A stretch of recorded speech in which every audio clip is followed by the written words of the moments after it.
guys, welcome to How to Hack by Miraki Therapy Center. Here we are going to talk about a bunch of different mental health related topics and how to hack them. So, welcome to episode 4 of How to Hack. I am Surbhi Anish, your host for today. You met me in the last episode where we spoke about festive blues. If you have missed that episode, do check it out. So, welcome. Let's start. For today, we have with us Aarohee Divekar. Aarohee works as a communication coach and has been working in various roles related to the area of communication for almost a decade now. I think she would be able to give us a better idea of what she does herself. So, let's just say hi to Aarohee. Hi, Aarohee. Hi Surbhi. Thank you so much for having me on How to Hack. I am very excited to talk to you today. I'm so glad that you joined us today. So, what do you do exactly? The title of communication coach sounds so new and exciting to me, but I don't have clear idea about it. So, I would really like to know what you do and why. Well, to cut a long story short, let me tell you this. I am a sociologist and a filmmaker by qualification. I am a producer, a voiceover and dubbing artist by experience. And I am an almost full-time mother by virtue of love for my kid. And now I am a language and communication coach by passion. That is so cool. I think that summarizes everything so perfectly.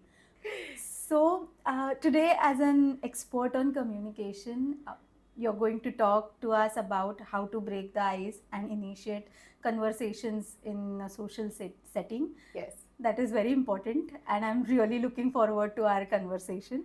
So, now that we are getting started with the festivities, get togethers, social gatherings, parties, lunches, dinners, okay, I don't really, I'm not very excited about that. But yeah, that is an inevitable part of festivities, right? Yes. So I think this is talking to strangers is so important. Yes, absolutely. This particular topic is very personally relevant to me as well. I mean, believe it or not, but when I was younger, I was very anxious socially. I never liked to mingle in larger crowds. I never liked to go to parties or weddings. But over the years, as I grew up, I started to realize the importance and even the fun in getting to know people, in talking to them, making friends, listening to people's stories. And even then, like even when I knew the importance of all this, the apprehension and the social anxiety was still there, right? So even when I'm here right now to talk about all of this as an expert, personally, I have developed this skill over the years. It did not come to me naturally. I wasn't an extrovert, talker, communicator. I never was like that. That's not my basic personality. But it is totally learned and cultivated. And probably that's exactly why now I'm so confident in talking about it. Correct. Because I have sort of, developed ways and like formulas to deal with it. You'll see. So it sounds like you have your own journey of becoming so confident in social settings. And Yeah. honestly, as I have already mentioned, I've found it so relatable. I'm also glad that you mentioned it is a skill which we need to cultivate, which we need to develop. That itself is such a big relief because it assures people like me that we can hack it, we can learn it. Of course you can, yes. So it's very important, and I'm so glad that we are discussing it today with you, who has that kind of experience in developing the skill. It is not something that has come very naturally to you, but you have developed it over the years. So Right. that is such an amazing thing to know. So now, please tell me, what do you think why we tend to avoid these kind of social interactions, or we get anxious about them in the very first place? What can be specific reasons behind this? Yes. So there are multiple reasons, okay, why you feel this kind of anxiety only about, say, social settings, or when you know that, okay, I have to now go for a wedding or now go for even a date, and I'm now anxious because, oh my god, I will have to talk or I will have to interact in a social setting, right? So there can be multiple reasons for that. The first and I think the biggest reason which exists for most of us is fear of judgment. Yes. Yeah, we fear that someone is going to judge us over, silliest of the things. I mean, what I'm wearing, how I talk, if there are any physical limitations, say I have a lisp or I have a language issue or I stammer, or it could be the way, like I said, I dress up. I might be scared of getting judged over, what I'm wearing, how my makeup is, how my hair is. The whole idea of, do I really fit in that kind of a crowd where I'm going? Are they going to look at me and think, okay, why is she dressed like that? Or things like that. Or Correct. if I open my mouth, are they going to be like, oh, her accent is weird? Anything. These are my perceptions actually. They are in my head about how people might judge me. The next reason is this anxiety or fear of stepping out of one's comfort zone. Okay, so for example, if I am not comfortable with loud noises, okay, that's just not me. I can't take loud noises. And if I'm going to, like, if I have to go to a wedding where there's going to be like this dhol and music and all these things, obviously I'm not going to be comfortable with that, and I know that beforehand, so I will avoid going. Or then everything related to that, all the social interactions and whatever I have to do, I will try to run away from that because I don't want to step out of my comfort zone. Or it could be anything else. If I am not someone who likes to talk, That's me. yeah, who doesn't like to talk much, or I don't like to dress up, or I am just not a fan of, like, changing up my routine or disturbing what I have. I mean, I face this even with my child, and I personally believe that it's more so with adults. We have a flow of life, right? I do this, then I do this, I wake up at this time, I sleep at this time, I wear this, whatever. This I don't like to change up for, even occasionally. Some people may love changing that occasionally, but some people may not. So that's just an anxiety of getting out of my comfort zone. That why should I push myself into discomfort? So I will avoid that. That is another reason. Um, Third is fear of the unknown. Okay. Yes, Yes. this is very crucial actually, because what happens is, when you know the place, when you know the people where you are going to go, you can at least mentally prepare, or you know what to predict. That's the Yes. word. Yes. Yes. You know what to predict. But when it's an unknown setting, for example, if you're newly married, this is the first time maybe you're going for a party or a get together with your in laws, or you're meeting your spouse's friends. Now, here you don't know the people, you don't know the setting, you don't know what you're getting into, who's going to say what. Like, obviously, you can't know for sure with anyone, but there is nothing to work with beforehand in your head, right? Yes. So it's the fear of unknown. You have no idea what you're stepping into. Or it could even be that, this is the first time, say there is a Diwali party with your new office people. You have newly joined a job. Yeah. That is that.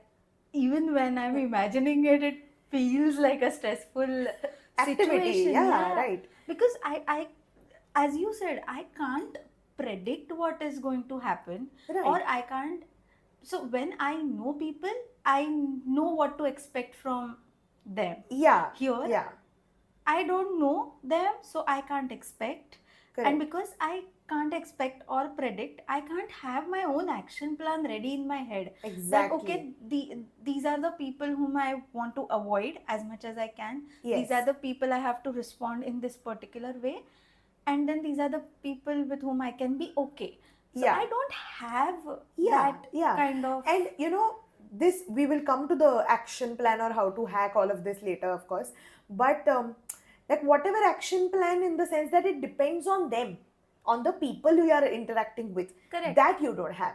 Like, for example, I'm thinking of this right now, but so there is a relative I have. Okay, I won't take names obviously, but I have a relative who often, body shames me, or there have been those experiences that I've had with them. So if they are going to be there at a particular event, I can be prepared. I can tell myself either to avoid that person completely, or to, not talk to them as much, Yes. or not initiate a conversation at least. Or if I happen to talk to them, then I know what topics to stay away from. Yes. I know all these things beforehand. So even if it's a struggle, even if there is anxiety about facing that person, at least it is known to me. It's not Yes. unknown. Yes. Right? So I can have some action plan depending on them. Okay? So later we will talk about having an action plan anyway, whether you know the people or not. Okay? But yeah, this is a fear of the unknown is very, very important as a reason for why we might be avoiding social settings. The next reason is jealousy or envy. This emotion. Okay. Yeah. That, say for example, again I'm going to give you an example. I am meeting with my old school friends. Okay. I know that all of them are doing very well for themselves, and I am not. Maybe I'm not working right now, I'm not earning right now, or whatever. Like, my life is not going great right now. So I may have this anxiety about, oh, they will talk about their work, or they will, discuss all of this, and then I'm just going to not feel good about myself. Just going to have this envy ki yaar mujhe chahiye wo life, I want that. Why is it not happening for me? Right. And even after working so hard, why it is not Yeah, I happening? mean, I might go on that spiral. Yes. And yeah, it sort of becomes a self-esteem issue. So yeah, it gets difficult. So to avoid feeling like that, I may avoid the interactions completely. Right. Yeah. But then do you think there is a role of inferiority complex here? Yes, it could be. Actually, that is the next reason I was coming to. Okay. Limiting beliefs or inferiority complexes. This is another reason. I mean, we spoke about fear of judgment. Fear of judgment is more like, I think I'm okay, but what will the other person think? Will they not like me? Will they not think I'm dressed properly? Things like that. The other person will judge me, but I think I'm fine. Fear of judgment is that. But limiting belief or an inferiority complex is about me not finding myself okay. Right. Like, whether other people are viewing me, perceiving me as whatever, that doesn't even cross my mind yet. It is all about, no, I don't look good, or I look ugly, or look at my hair, I haven't even had a haircut, or I don't have the right makeup to wear, or I don't look good with, say, in traditional wear, or if it's a corporate party, if it's a date, I don't have nice things to wear, or I don't know what to say. So I am somewhere less, is what I feel. I believe there is a limiting belief, and that's why I don't feel like being part of that social interaction at all. I may be avoiding that. So yeah. But then in that case, we might be avoiding a specific group of people or specific situations and places where we feel that, okay, in this situation, I'm good enough to go ahead. And Maybe. might be Yeah, open maybe. It doesn't always have to be the situation though. Say for example, if I think that I am too ugly to go anywhere, or my hair doesn't look good at all, or my hair is graying, or I don't have a haircut, I haven't had a haircut in like a year. or I am very fat and I can't wear one piece. Yeah. Like, I want to look good in. Or like, if I think I am fat, or if I think I'm ugly, I believe that strongly, then whether I wear a sari or a dress or a whatever, or jeans, I might still find myself ugly and fat. Actually. So no matter where I go, what I wear, if that is the belief I have about myself itself, then I am not going to be good enough for any situation in my own head. Correct. So it may not even depend on anything external. It's all in my head basically.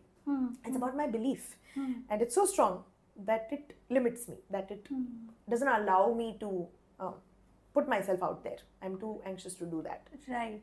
Yeah. So when we talk about beliefs, usually we see that beliefs are shaped by our past experiences.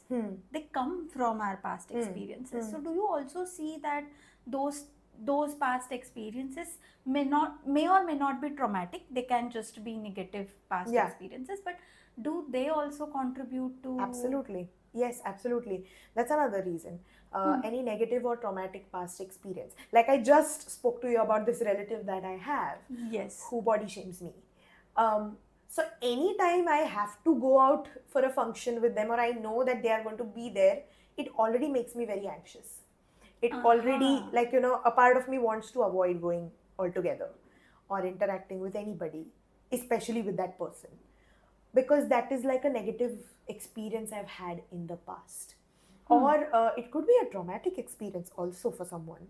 That so and so wedding, such a big fuss happened over something that scarred me for life, that broke my family or something. And then yes.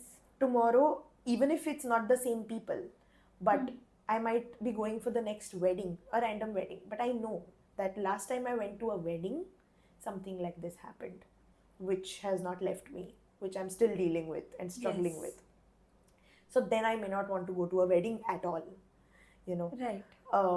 because I've heard of stories like this. I know of someone who went through a divorce. It was a painful kind of a separation. And then the person did not want to go attend any weddings. It was a trigger. Yeah, it was a trigger.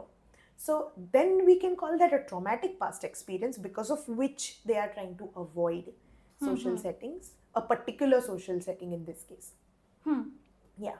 So yes, it could be negative, like a normal, like a very passing kind of a negative experience, that okay, someone said something about my hair last time, like it made me feel really bad. Now that is not really traumatic, but it's a negative experience. So then again that person is going to say something about my hair, so I'm not going. Even that can happen. It could be something as small as this, seemingly small, or it could be like a big thing, like a trauma. Right. Yeah. This explanation that you are giving me right now, it also sounds like, we are kind of hinting towards mental health concerns also associated with those experiences. Yes, of course. Now that makes me come to the last reason, which is of course, sometimes there is a, like a physiological reason. It could be a mental illness. It could be a very difficult, challenging phase emotionally, mentally someone is going through. It could be depression, for example. Like in that phase, even getting out of bed may seem extremely challenging, and full of struggle. Then obviously you're not feeling like, thinking about things that, okay, I have to have this action plan and I have to go in a social setting now and interact with people. Obviously you don't have the bandwidth for that. And now this particular reason, of course, if you have been feeling this way, or if there is a physiological or a psychological, what do we say, a prolonged reason like that, or a phase like that, then of course you need to seek professional help from a therapist, from a psychologist. Right. So for that, of course, we cannot help someone, say, in a podcast with a few pointers. But for most of the other reasons, where it's just the anxiety, where you need an action plan, and that's going to save you at least for a function or two, then I'm going to give you that, basically. Right. We are actually looking forward to that action plan or those hacks, so to say. Yeah. But before moving on to those hacks, I do have one more question here, Aarohee. So we discussed all the possible reasons for this social feeling socially awkward. Right. But just like I mentioned few minutes ago, I'm managing, I'm surviving, right? Most of the other people who are like me, they are surviving.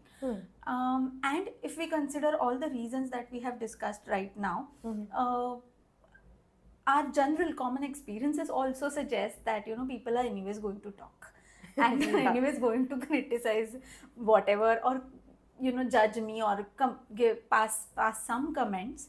Right. So in all, if I'm looking at this bigger picture and I'm just able to survive, okay, then why do I have to put so much of effort in developing a skill? Why do I have to do that? So yeah, I would love to answer that. You are right. It seems so much work. Yes. Is it really worth it? Why do I need to go through all this, right? Why do I need to for example, listen to your hacks and keep them in mind and do all of this work? So yeah, I'll tell you. The answer is twofold. Okay, the very first is that uh, this is in a little larger context. Yeah, so we are all human beings. Okay, we are social animals. That's what we are. Speaking of evolution, we were always meant to be living together, to mingle, to form societies. I mean, think about it. Nobody really likes the feeling of being lonely.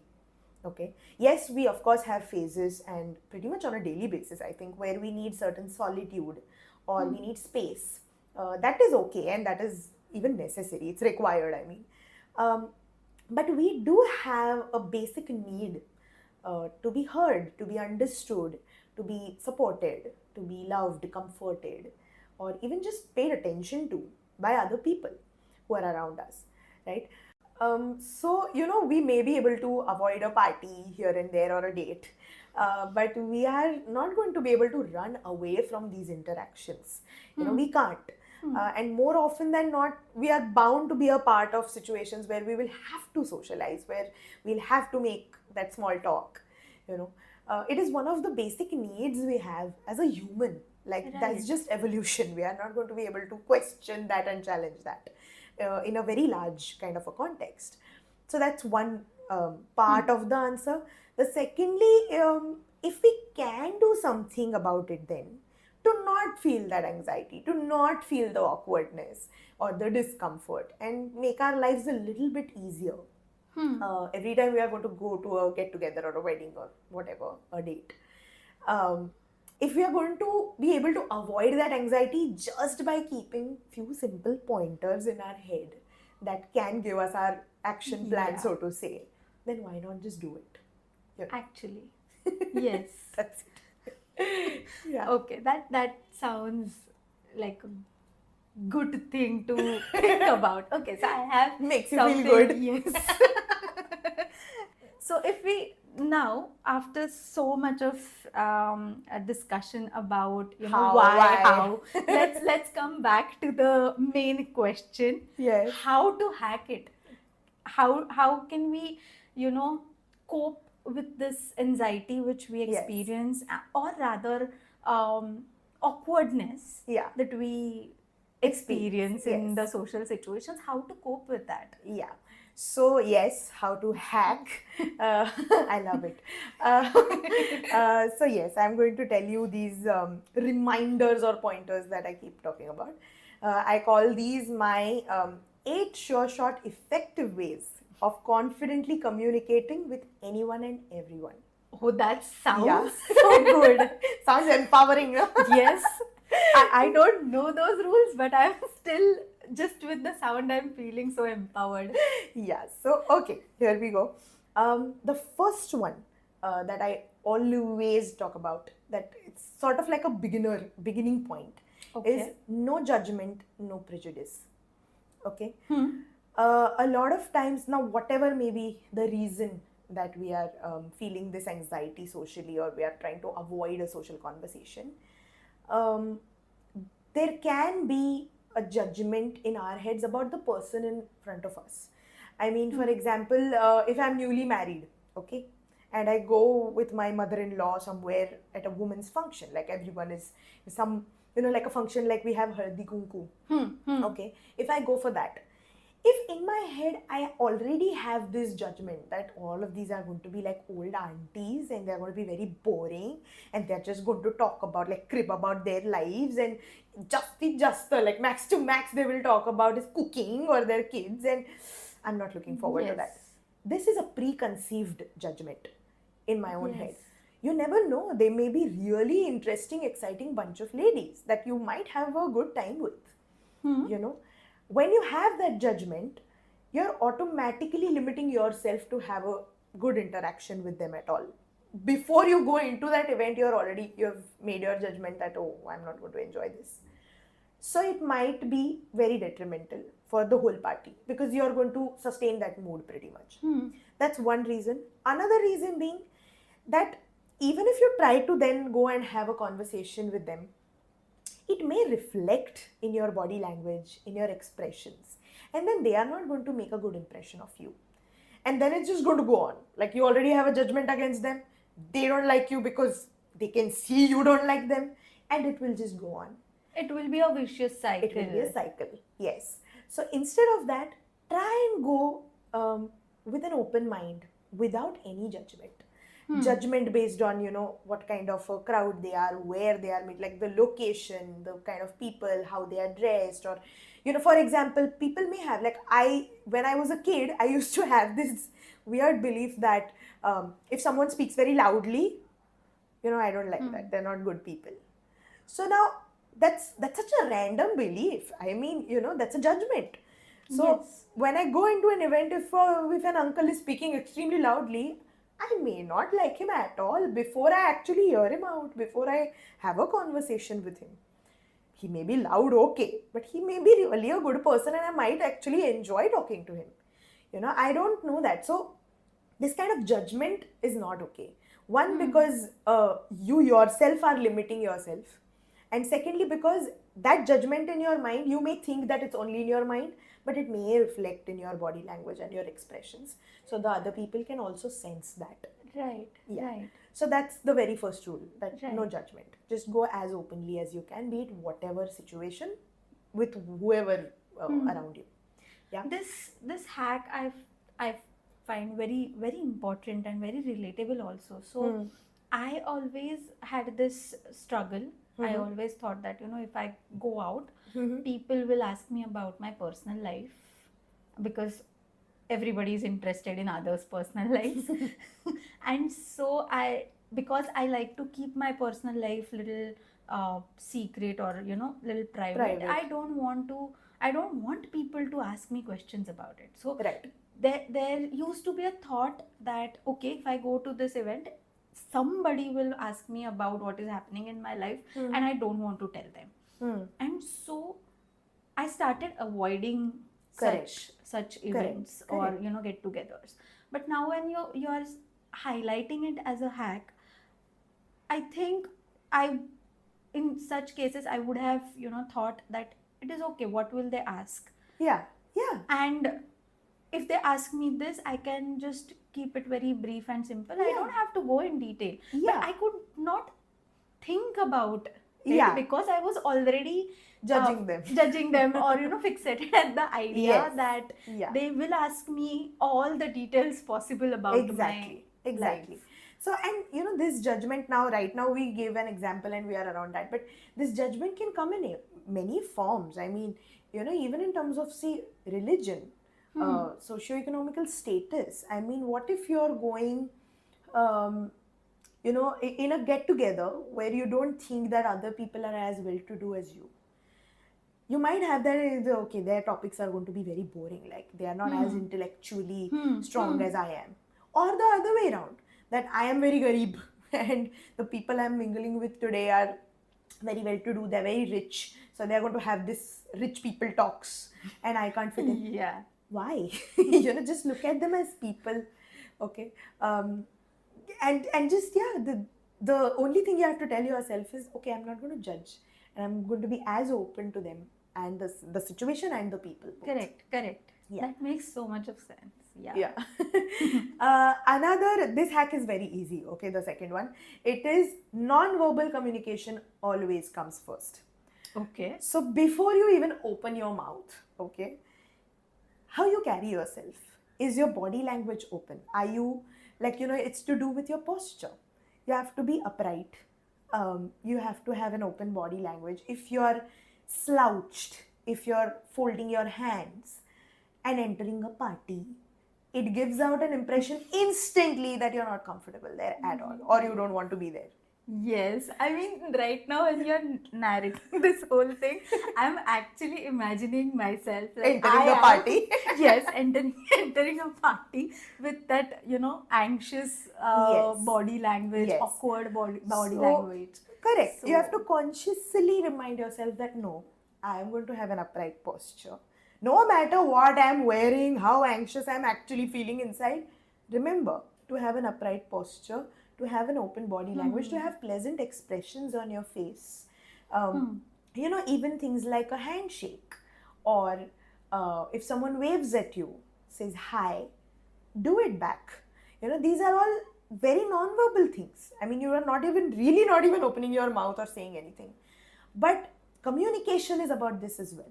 Right. What message are you communicating from your body language? Right. So that also helps in breaking the ice and kind of kickstarting a conversation or making your presence felt in a social setting, in a place, right?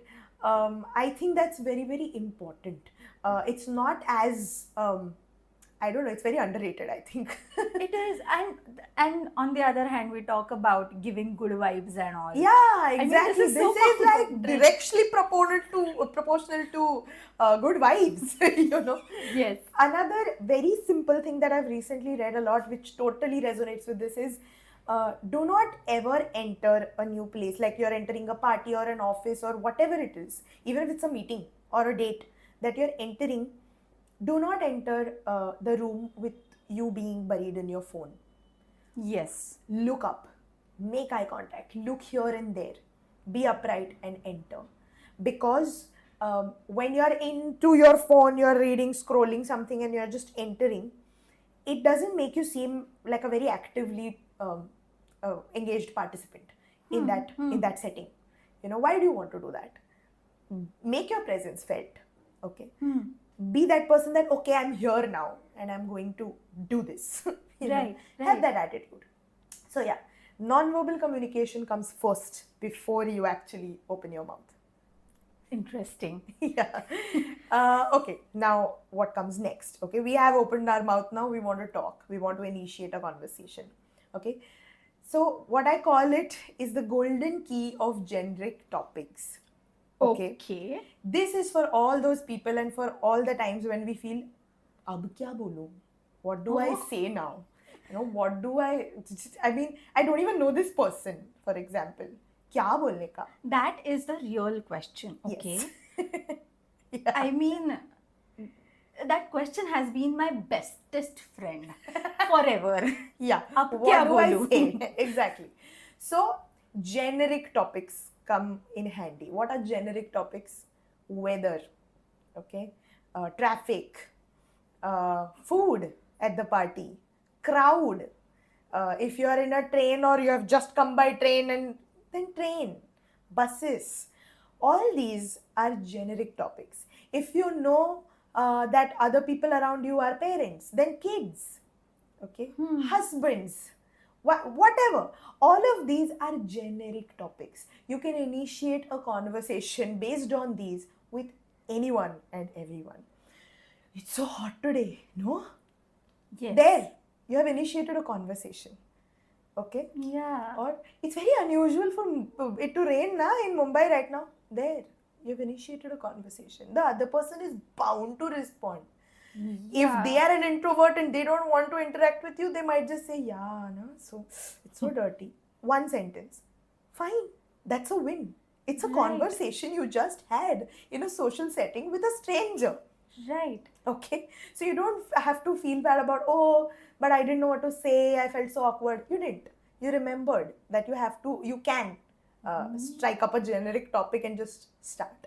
Okay, or traffic is another thing. Yeah, I was stuck in traffic. This is a morning time, office goers. And that Anything. can be evergreen topic here Exactly. in Mumbai. Exactly. You're always struggling with traffic. Yeah. So this takes a little push for yourself. Like you have to push yourself a little bit. But if there is no risk here, it's quite like there is no loss here. At the max, what will happen? They will respond in one word and you will have to move on. It's okay. But you tried. You wanted to make that conversation that you are feeling very apprehensive and awkward about, you made it.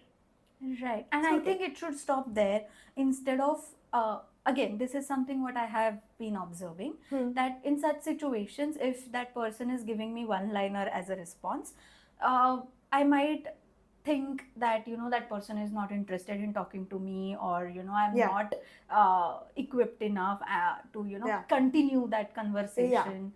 So I'm taking it on me, or I'm judging the person. Yeah. So let's Yeah, let's it's stop a it. very good idea to just stop there. Yeah. And it's also about, I mean, again, speaking of non judgment, instead of judging them in a wrong way that what they are not even talking to me. I did so much, I took so much effort, I initiated a conversation, this woman is not even answering me properly. If that happens, rather than having this kind of judgment, we could always be like, okay, maybe that's their boundary. They don't want to Right. talk about it, so it's okay. I'll go ahead. As it is, I have nothing to lose. I mean, this person is not my friend. She's not my mother, father. I'll just walk past and be like, okay, nice meeting you, and go Yeah. ahead. Yeah. Yeah. And anyways, I'm learning a skill, right? Yes. So just talking like just having a conversation of 1 or 2 lines, that was a small practice session for me, Yeah. I So, guess. like I said, there's no loss or risk here. It's okay. You can move on. Hmm. That makes me come to my second, like the next hack, so Okay. to say. I call it tell a chapter from your story. Okay. Okay. Now, if this person is a little bit responsive and you want to continue the talk, or if you realize that you're making a small talk, you're initiating conversation with someone, and you're liking it, you would like to have a conversation with this person, then you can go further. Now, further again, क्या बोलने का? ठीक है, initiate तो हो गया, बोला traffic है, ये वो है, आगे क्या बोलने का? ठीक है. Right. So tell a chapter from your stories. If that person is not, say, initiating a whole story, then you can. Okay. For example, if you have just spoken about traffic, that there was so much traffic, share a personal experience. What I mean by tell a chapter from your story is basically share a personal experience. Be like, oh, I had such a tough time parking my car, you know. Like, I'm not great with parking as it is, I hate it. And that too, so much traffic was there. I couldn't park my car properly. That's why. Otherwise, I would have been here in 10 minutes before. But I couldn't come. Correct. There you have 5 sentences more. Yes. Yes. I never thought about it. Yeah. Tell a chapter from your story, or be like, oh, everyone is here already. I got so late today. I feel really bad. But I had a crisis in my kitchen in the morning. Something, whatever, the gas ran out or whatever. And that's why it just took me longer time to get ready than usual. So that's why I'm here. Yeah. Again, I'm not talking about personal experience in the sense, oh, share something very personal with a stranger. Of course not. If you're not comfortable with that, please don't do it. But you can say something like this just to move the conversation, like take the conversation forward, and it will help. And when you know that this action plan you have in your head, that okay, I have to initiate a conversation with a generic topic, and then I can move on if I want to with a personal experience. When you have this roadmap in your head, the anxiety and awkwardness is already much lesser than what it could have been. Correct. Yeah. And this is not specific to a person or a situation. This can work pretty much anywhere. Anywhere. And also because we are using examples from our day-to-day lives, people may find it very relatable. Yeah, they may share one of theirs. It's a huge possibility. So then again, it's a proper full-on conversation you're having with a stranger Yes. you met 10 minutes ago. Correct. Yeah. That is so fascinating. And again, the next hack is related. It is the magic of listening. You're calling it magic. Okay, that makes It me... is magical. Okay, you don't have to do anything. You just have to be and focus on what the other person is saying. That is called listening. Okay, it's called active listening. Now it is very different than hearing. Okay, because hearing essentially is very passive. It's just sound bombarding your ears, and you're not processing anything. You're not putting in any focus there. But when it's active listening, when you meet someone like this, say you have spoken about a little bit of personal experience, something, now they are sharing something. Listen actively. Okay. What you can do in this case, nod, like you're doing right now. Yeah, nod.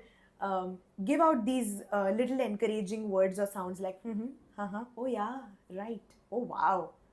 Do that. These are exclamations, expressions that you're giving as reactions or responses. Okay, they are quick, they are small, but you don't have to think much before saying, oh yeah, correct. You really don't have to think, but it gives the other person that impression that, oh, this person is empathetic, they are listening to me, or they're just interested in my story. yeah. And so if that impression game goes well, then you can actually have a conversation. You never know, by the end of those 3 hours, you might become friends with that person, Yeah. you know. Or if it's a date, great. You never know, it could have a very positive outcomes. You know. True. So the magic of listening, I call it magical because I feel in today's day and age, especially, our attention spans are becoming shorter.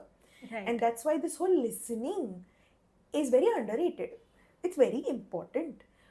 So many times, I mean, I'm sure it has been a personal experience with you, because pretty much with everyone it has, with me it has, that so many times we long for one person to just listen to us.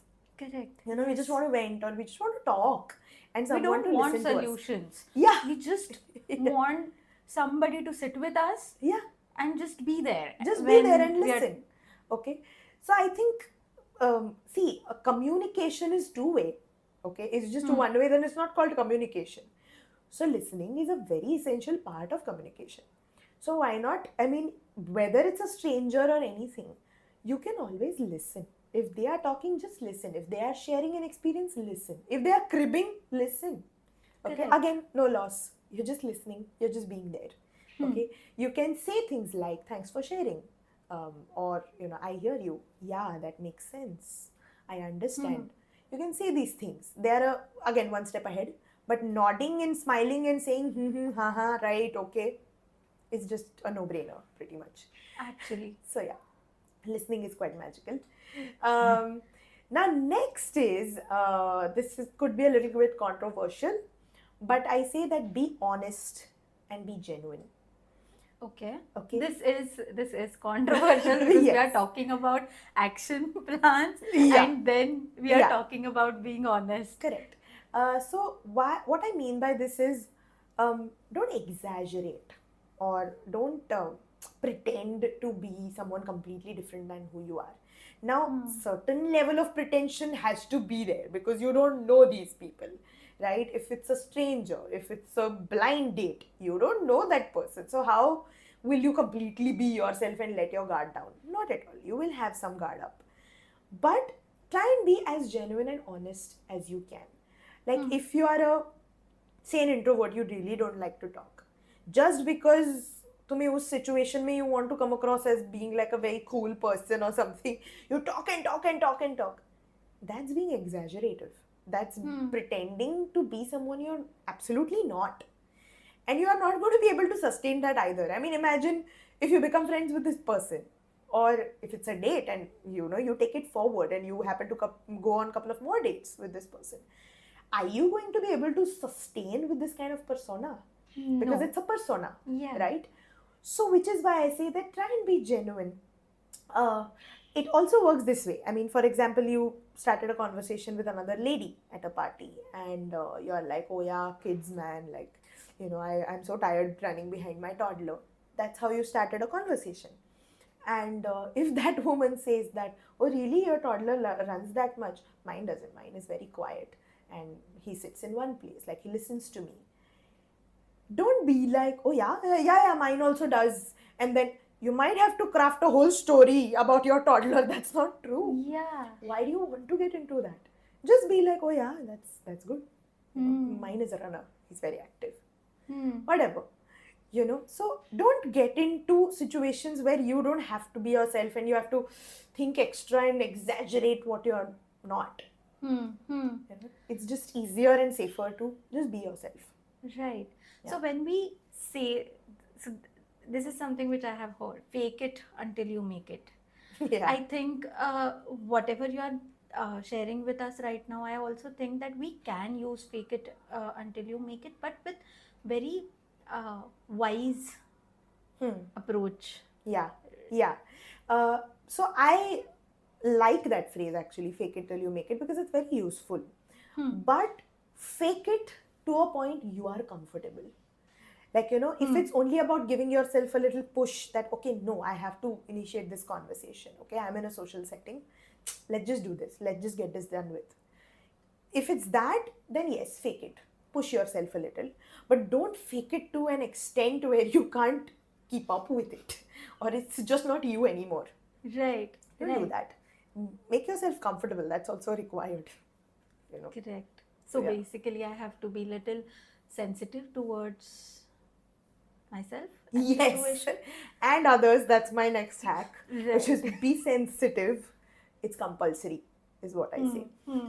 In any conversation, anything, be sensitive to the other people. Like I just said that, oh, your toddler runs a lot. Mine doesn't. He sits quietly. Why do you have to rub it in her face? If poor thing is already irritated because her toddler is running all over the place. Be sensitive. She's going through Actually. something. So, it could be as simple as this, or Hmm. it could be something like related to someone's religion, someone's sexuality, the way someone looks or talks. Say you meet a person with a heavy accent. Hmm. Okay, don't judge them, be sensitive, it's okay. you know we are nobody to judge them. Rather than putting them down or making them feel like we are making fun of them or judging them, just be sensitive. It be kind. Right. It doesn't take anything, and that may help you in actually taking the conversation ahead. Right. Okay, it will make you come across as an empathetic person, as a nice kind person. Hmm. Okay, which is needed. We need good people, good kind hearted sensitive people in this world. True. So yeah, that's just compulsory. It's Hmm. not a choice whether we want to be sensitive or not. Really not. I mean, we have to be. There is. At least be little thoughtful before Yeah. you uh, give out some story or something Yes. in this whole process of Yes. developing a skill or whatever. Like, Absolutely. be I should not be very mindless that I am trying to develop this skill so I can say whatever comes to my Yeah. mind, No. No. and to whatever extent, just because I'm trying to be there and trying Push to myself. push myself, right? Yeah. Being sensitive is the need of the hour, and we Hmm. can't just ignore it. And There is towards no self, alternative. Yeah. yeah, towards self and And others. others. Yes. And of course, again, that makes me come to my last hack, which is love yourself, respect yourself, and be confident. Okay. Now you might feel that, okay, how is this relevant in a social setting where I'm going to have a conversation? No, it is very relevant because, like I said, all the limiting beliefs and judgment, it's not just about other people, it's more about yourself. You're being too harsh on yourself. Or even say, after you have had a conversation, you tried, you pushed yourself, you had a conversation with someone, and people, if the other person did not take it well or they didn't respond as much, they just moved on. Don't beat yourself over that. Don't be like, oh, I tried something new. Did I say something wrong? Should I feel guilty? Don't go on that spiral. It's okay. You tried. Respect yourself for that.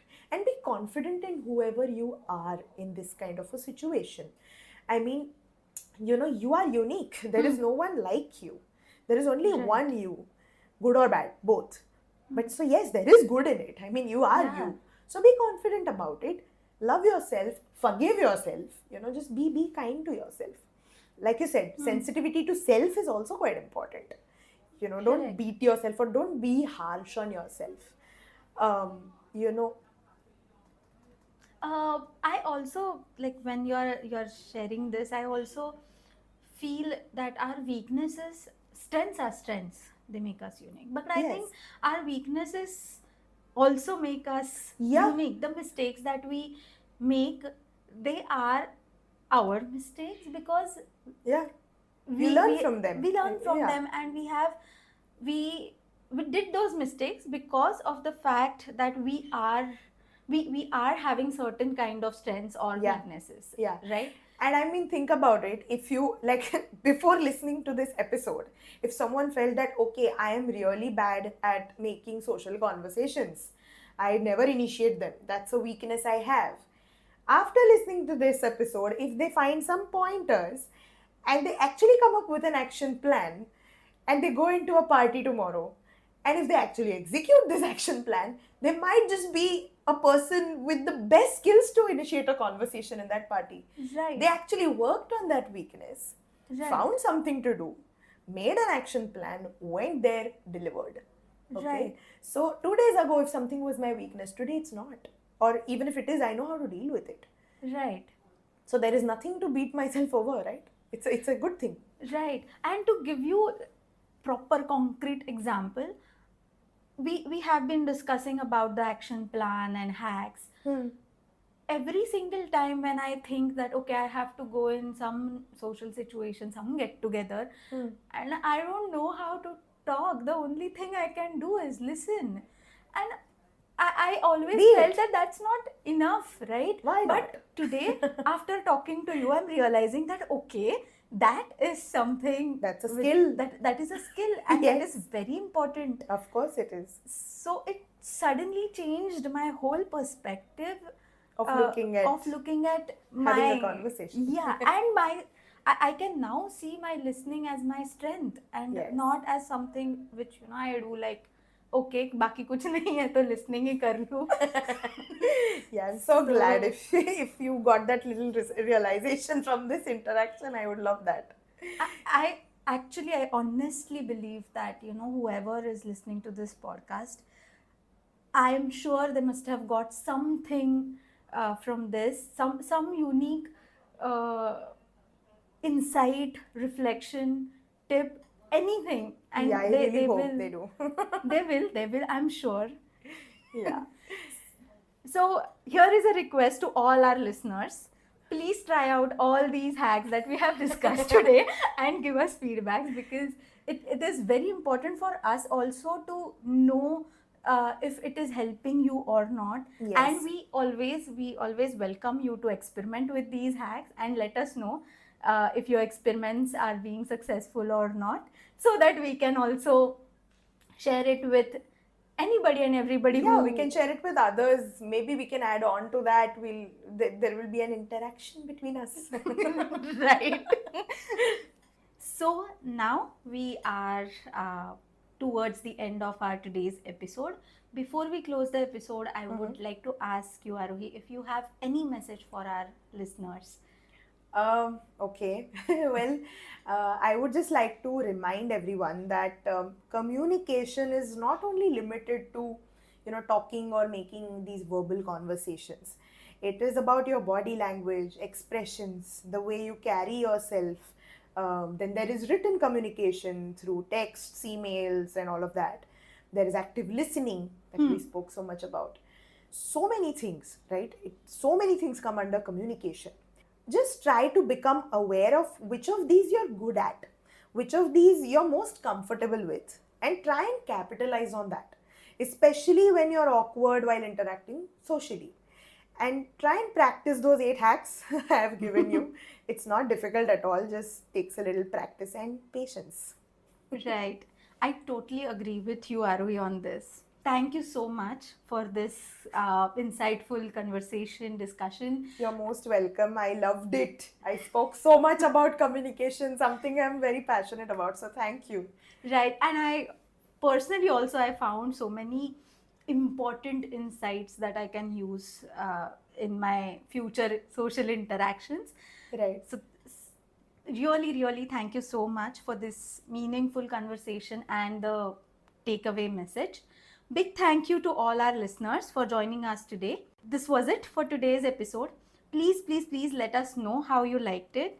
Like, share, and subscribe.